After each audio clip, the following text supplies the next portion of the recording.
Okay, so here's our spreadsheet, and what I'm going to do is put in the problem right here, and I'll end up probably merging some cells here just to make it look pretty. So let me get the problem information. This is the problem we solved in class.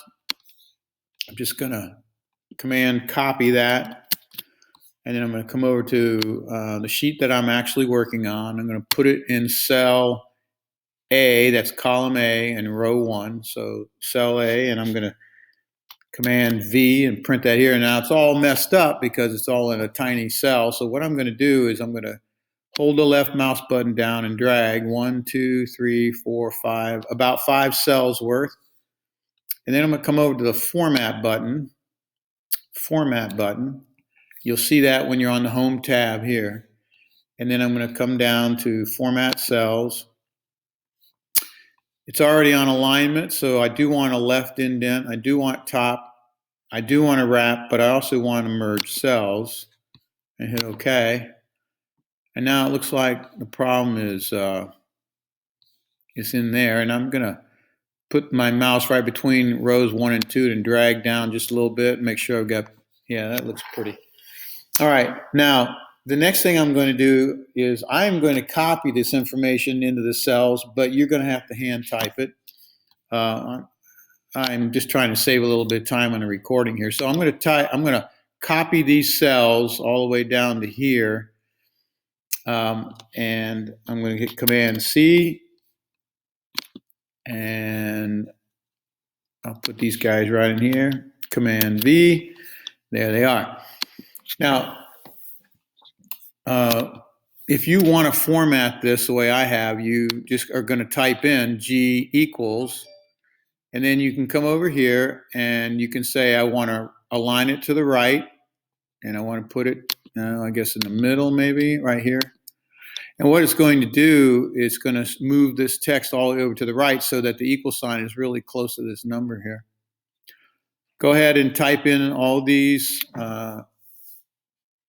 rows and columns here with this. This is the primary information that you need to start the problem. This is the mass of the golf ball, its initial velocity, and how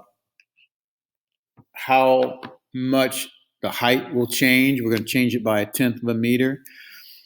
And here are the variable names that we're going to use. This is the height that the golf ball is going to drop at, and this is the velocity at any time, at any particular height that I want.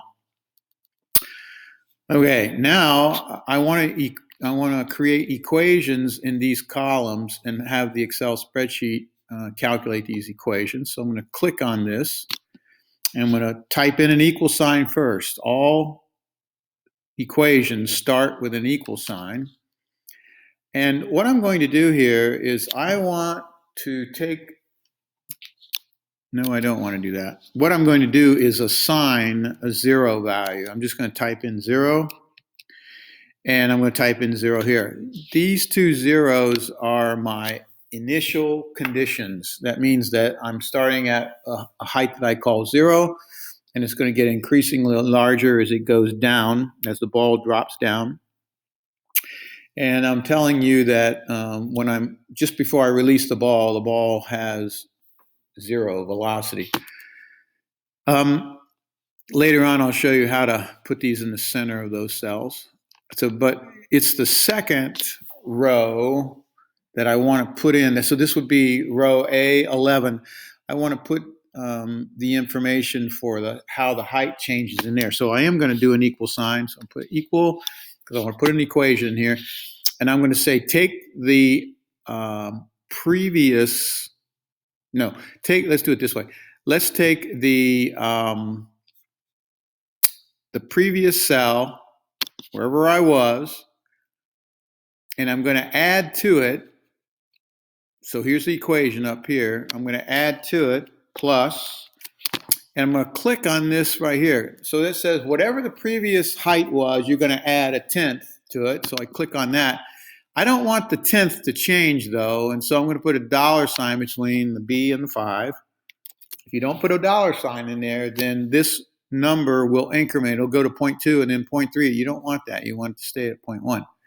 This, though, A10, we do want to increment that. We want to go from here to here to here to here to here. So I hit enter, and notice it puts 0.1 in there for me. And so after 0.1 comes 0.2, but I'm not going to type those in. I'm going to click on the cell where 0.1 is. I'm going to put my mouse over the lower right-hand corner where that green square is. Notice that my mouse changes to a black plus sign. Hold the left mouse button down and drag. So I think we're at 1.3 meters, so I went a little bit too far. And there we are, 1.3 meters. So the next thing I want to do is to put the equation for the velocity. Now, the equation for the velocity we derived in class. We set the potential energy equal to the kinetic energy, and we solved for v squared. Okay?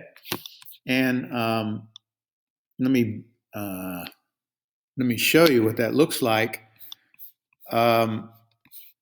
We came over here and we set mgh equal to 1/2 mv squared, and we solved for v, and what we got was the square root of 2 times g times h is how you figure out the velocity, how you calculate or determine the velocity, the square root of 2 times g times h.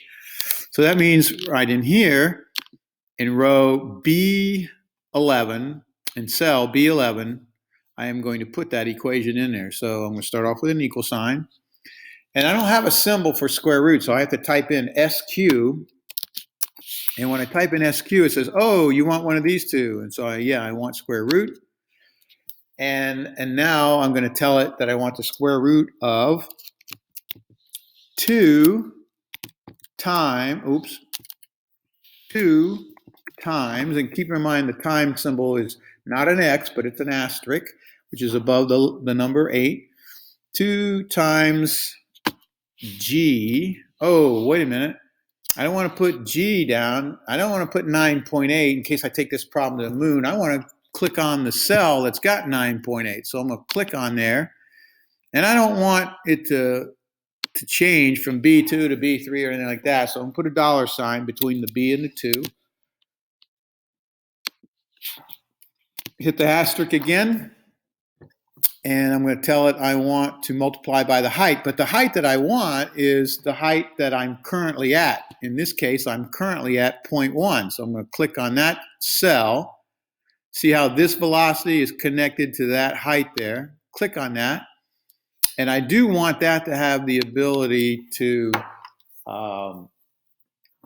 iterate or to change. So that's going to be fine there. I'll close off my parentheses. I'm going to hit return. And it calculated it as 1.4. I am now actually ready to drag this formula all the way down to here. But what I'm going to do is I'm going to do them both at the same time, even though I already did the one for height. Do it again to show you. So I held the left mouse button down and I dragged over these two where the formula is, or the equation is, and now I'm going to put my mouse on the lower right-hand corner and drag that all the way down, and it calculates the velocities for me every 1/10 of a meter because I was clever enough to put the right equation in here.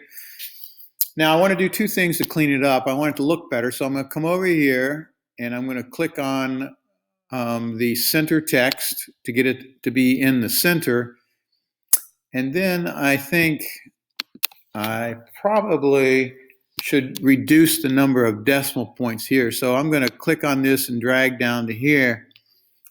And I'm going to go back to that format button because it's a formatting issue. And I'm going to click on it.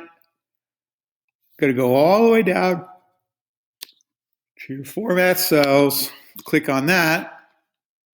And this time, instead of alignment, I'm going to click on the number tab. I'm going to come over and click number again, and I'm going to accept the default of 2 decimal places, and I hit OK.